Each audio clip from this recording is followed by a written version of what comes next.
Hello, ladies and gentlemen. This is a chess show on Pod TV.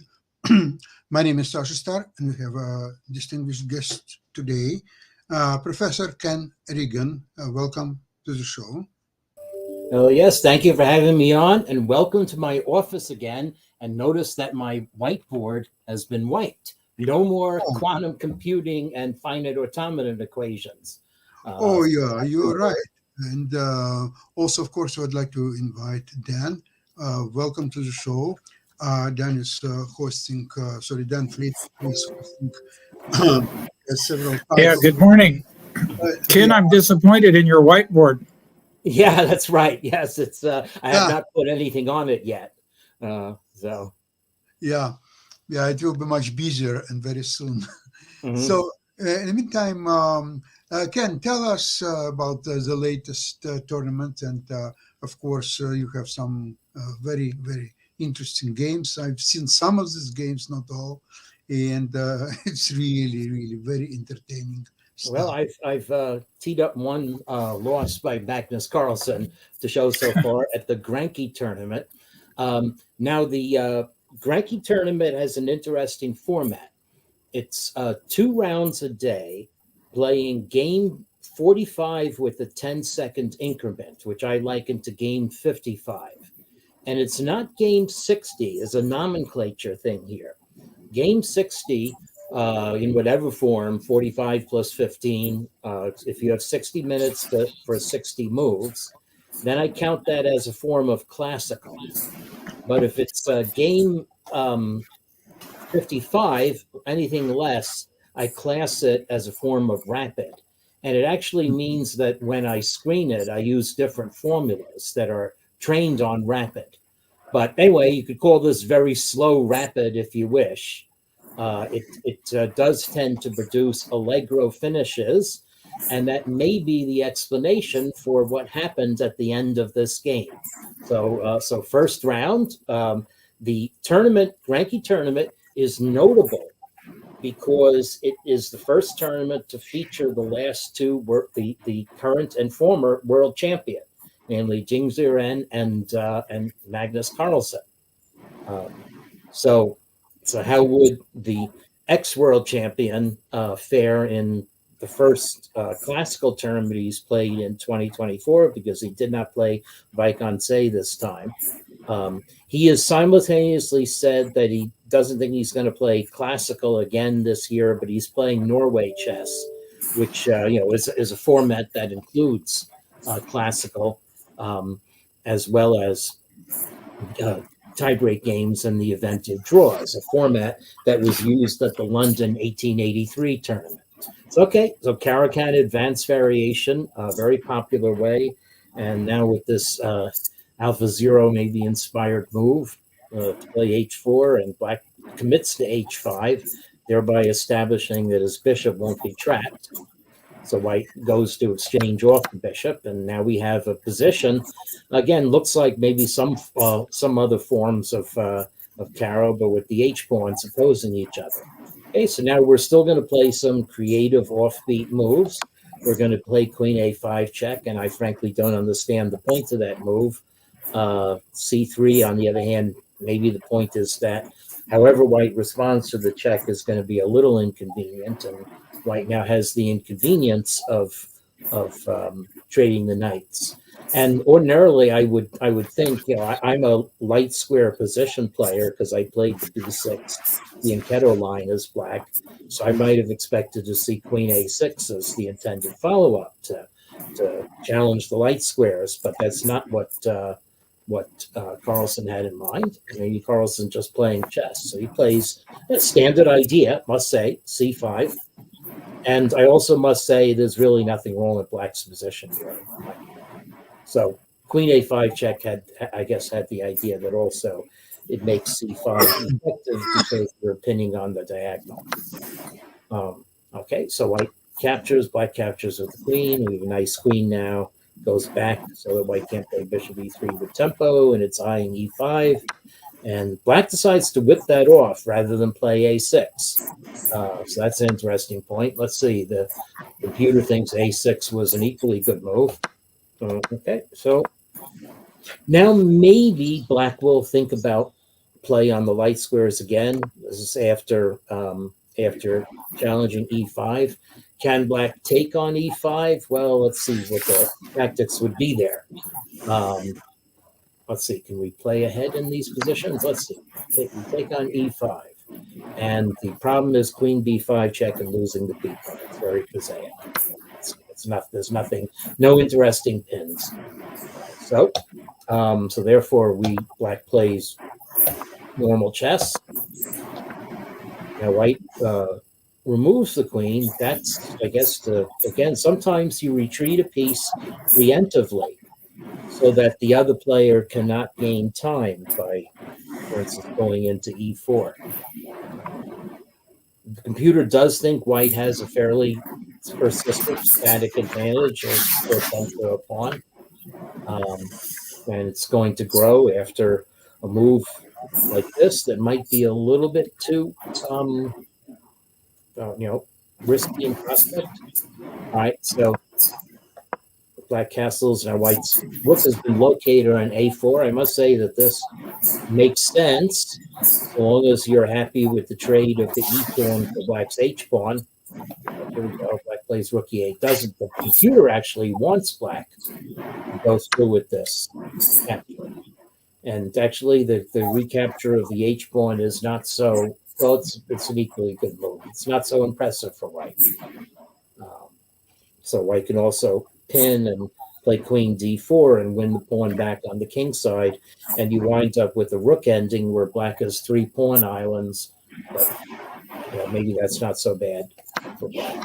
Okay, black did not capture. Black was happy to play in the center. Now black captures, but here the engine is telling us, oh, this is mistimed. So let's see. So why is it mistimed? Computer wants white to play queen h5. Now, this is all very, very tricky for me. You have to calculate more moves ahead to understand why white's playing queen h5 is better now than it would have been in the other hypothetical line. Anyway, Rapport played bishop f4. Now, the reason why bishop f4 is not as effective compared to a previous variation is fairly easy to see. White cannot reinforce it with queen d4. Its rook is standing on that square. So now it's not as easy for white to pile on e5. Queen h5 does so, but it allows black this well-timed defense. Now white's queen is under attack, and after the trade of queens, black's knight is off the e5 square, and the net result has not been favorable to white. Black has a solid center. We traded a center pawn for a wing pawn, and white's advantage, according to the computer, is down under half a pawn again, and black actually has some chances to expand here, more than I see white being able to do. Okay. So, Ken, under average circumstances, this is the kind of position that one might expect Magnus to be able to win from either side of the board. Yes, I would say I would concur with that. White, but this was not a normal day.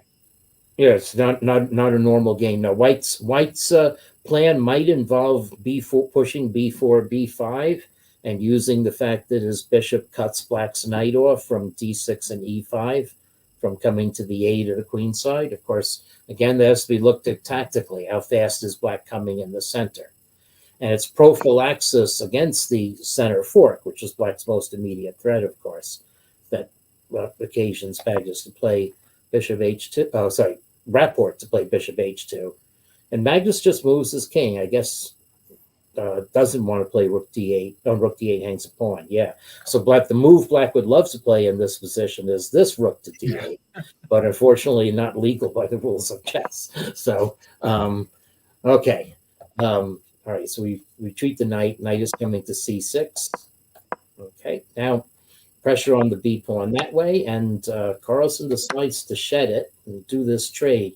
But I must say this trade optically favors white. The computer doesn't think so. White's advantage is down to nothing. But the more open a position like this, and the fact that black's A pawn looks weaker than white's B pawn, ought to favor the side with the bishop. But okay, anyway, rook d7, knight c4. So black does in fact shed a pawn in this position for counterplay. This was very interesting about the very last stage of the game. So I'm sorry, white sheds a pawn. No, black sheds a pawn. Actually, right now, white is a pawn down. White is going to be a pawn up, not far from now. Okay, so now black cannot defend both e6 and d5. So Carlsen just tries to move his king. And there we go. We have, okay, so now we shed a6, pawns are even. And now we shed d5. So this is the key position at the end of the game. And this is very interesting to me. If I were just looking at this board, I would think white had really strong winning chances here because I don't see any coordinated attack of black's rook and knight. The bishop inflates the value of a c pawn. I don't see black having a super solid blockade on c4. Surely by putting white's king up to d3, we should be able to dislodge that. Plus, white's king seems to me to have a greater path to activity than black's king.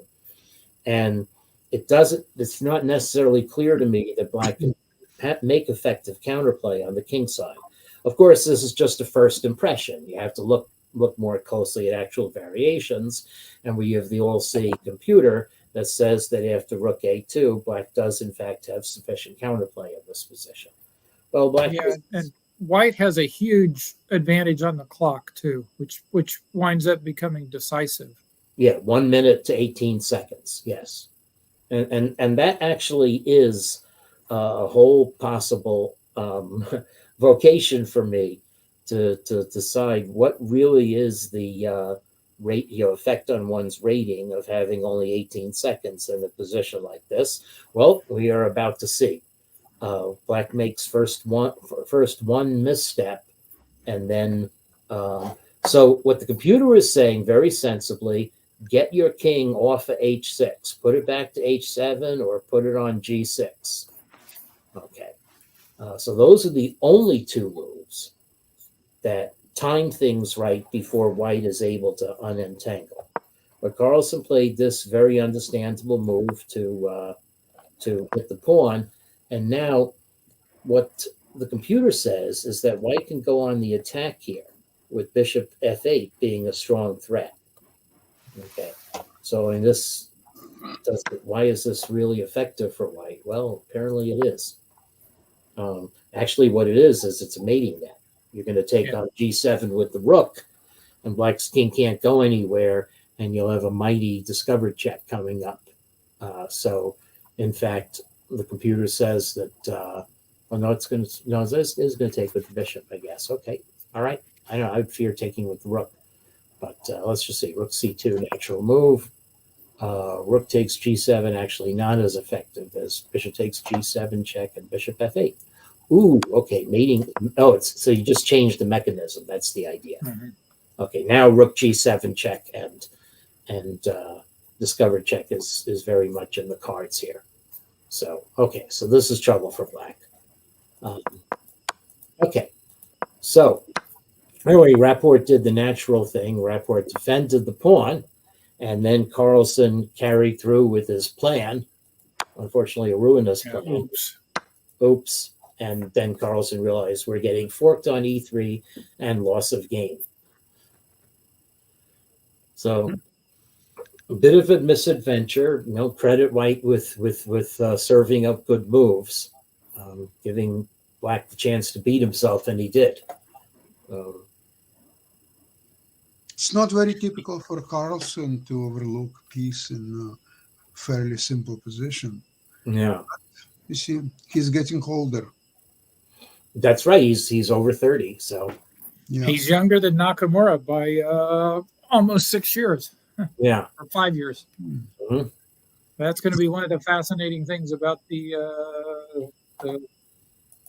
candidates tournament. Right. So a notable tweet by Carlsen, giving his echelons of expectations for the candidates, and he put Caruana and Nakamura alone in top place. Then Firouzja and was it Gukesh or Vidit? I forget. Gukesh. I think Nepomniachtchi must have been in third, and then Oh yeah, Nepomniachtchi in the Yeah. third.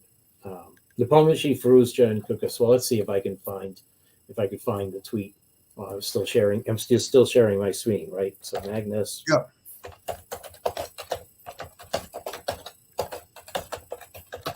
Okay, let's see. Magnus Carlsen. I think I'm following him now. Nope, I guess I'm not following him now. All right, follow him. And let's see if we can find this this tweet. Those are photos from the Granky. Wait. Oh wait, this is an older. Oh wait, oh wait, this is the wrong Magnus Carlsen account, maybe. Replies. Let's see. March 25. This is up to date. The truth. Oh.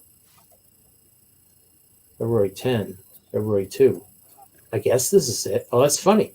I don't see where. Okay, I don't see the tweet. I saw it was in my Twitter feed, maybe reposted by Anish Giri. And wait, I thought I was following Nakamura too. All right, well, okay. All right. Of course, Anish Giri has the best Twitter account, I have to say. So let's see. Here it is. So Anish Giri tweeting of Vladimir. Oh, no, this is different. That's a play on this. This is it. Well, this is Anish Giri's take with Caruana likely to win, but he was quoting this. Apparently, this is Carlsen's take. Okay, so I did not see it on Carlsen's Twitter. This was probably circulated elsewise. But you're right, Nepomniachtchi, and then Firouzja and Prajnananda. Okay. So these are the tiers that he was putting, and Altasarov down. So there's some crosstalk going on. Anyway, let me go back to this interesting game, and let's see. Whoops, I've probably done something with my screen that's not so kosher. Oh, here we are. Okay, so so this is the game between the two world champions. So let's take a look. It's a fairly sedate game, but still worth playing through.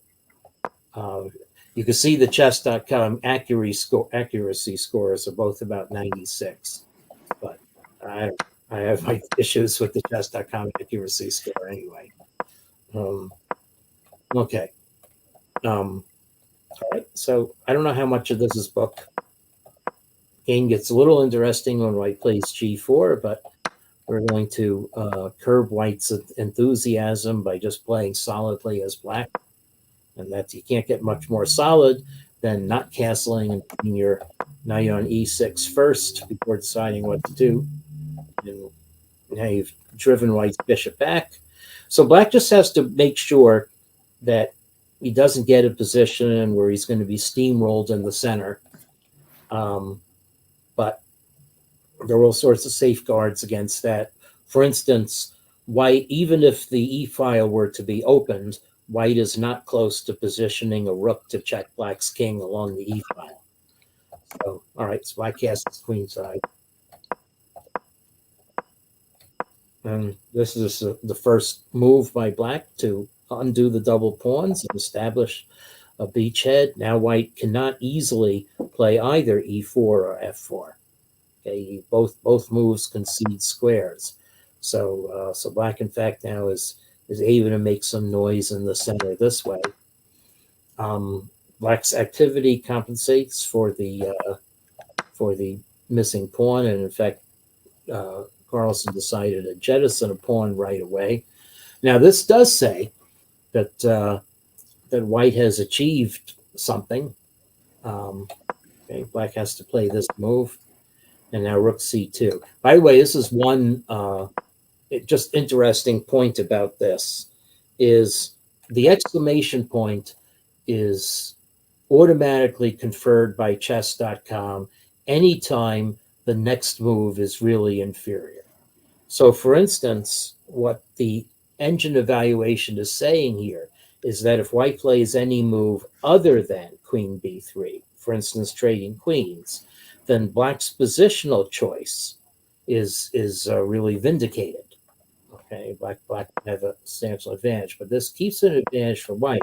Now we're getting an exclamation point here, but it should be understood that d4 is a pretty forced response as a way you don't retreating the bishop just hangs this pawn, so you need to do something with a little bit more calculation so that you see that that hanging this pawn will enable you to do a counterattack. In particular, the counter. Yeah, I guess chess.com probably doesn't have a box function that they can use for only move. Yeah, and but it's a question of only move. When is an only move an automatic move, or when is it really a deep move? That's one of the issues that I'm going to be lecturing on in my seminar in 3 hours. My model tries to account for difficulty of chess positions. Right. And I'm also going to be mentioning this in a post that I am writing right now, an article writing right now on Daniel Kahneman, who passed away yesterday, and several of whose points are relevant to my chess work. So anyway, this is something you calculate. This is the one exciting part of the game, and you need to assess that black has enough zing moves to constitute enough counterplay for. Well, it's not actually an extra pawn by white anyway. Okay. Anyway, so d4, and Carlsen did not trade the bishop, but instead put the counterplay on the. So we get some excitement for a little bit. Okay, so now we sacrifice in exchange, and in fact, I'd like to ask why and how the evaluation slipped to be a pawn ahead for white when, according to this, black was equal and did nothing wrong. Okay. All right. So here, the engine says that white squandered advantage here that could have been had by playing an active move, bishop c4. Well, okay. Now black has. Okay, so that's said to be a bad move. Let's see. Black should just sit on this position. White's tied down. Black is defending everything. White can't. Yeah, I guess the general principle here is that that in a position of unbalanced material like this, that black wants to keep his rook on the board. Yes, at least that's how I was always taught.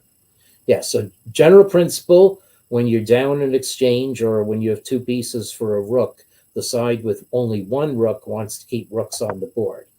But Ding Xiren doesn't do that, and the engine says that's because he's the world champion. Huh. Right. Yes. but the Magnus Carlsen, unfortunately, was also a world champion, and therefore overlooked a very simple principle that if you take black's rook, you have the only wide-ranging piece on the board. So of course, white should take black's rook and double up another of black's pawns besides, but instead rook c4, and now okay, so now black actually has battened down the hatches pretty well. Okay, and so here we go. So this gets a double exclam. Why? It's only 0.07 versus the other moves being 0.00 nothing. Black isn't. There isn't really. I don't see any squares that are more terrible for black's knight to hop to. It is sort of almost Zugzwang, as in white's bishop doesn't want to move, as that gives squares to black's knights. Although, so the engine recommends whipping off black's knight, and black decides to simplify. Why bother with that? I guess it doesn't matter. We've got a bishop's opposite colors endgame with locked pawns, and this is just totally drawn. Doesn't matter if a couple of pawns fall off. there's just no progress to be made, and they agree to draw. So, Yeah, very interesting. You always enjoy watching games by former world champions, if not right, the world champions. At least one of them is probably still the strongest player. But we'll see very soon. All that can change.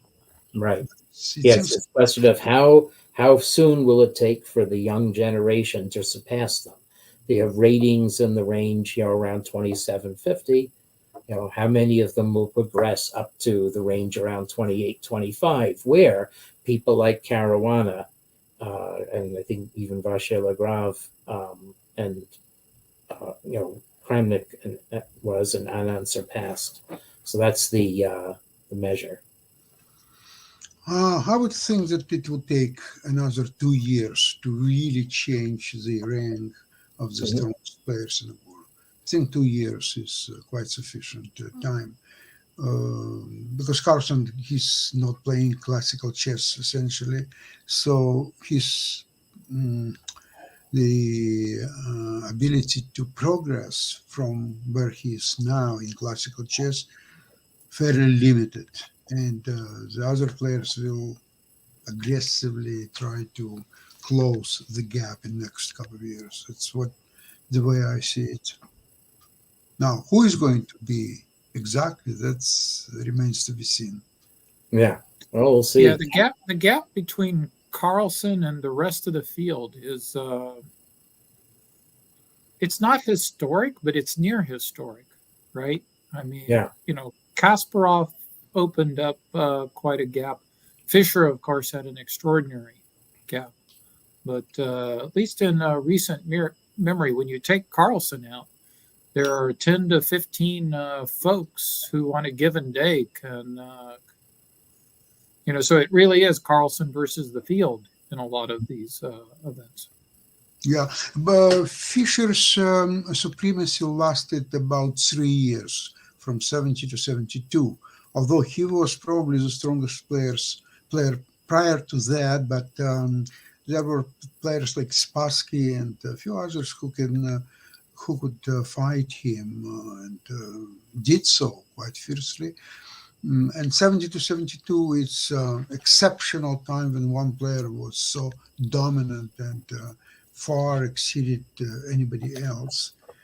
Yeah, at least in our lifetime, probably Kasparov's period Kasparov, of it was longer. from the time that he separated from Karpov until he lost the match against Kramnik was that was quite exceptional too.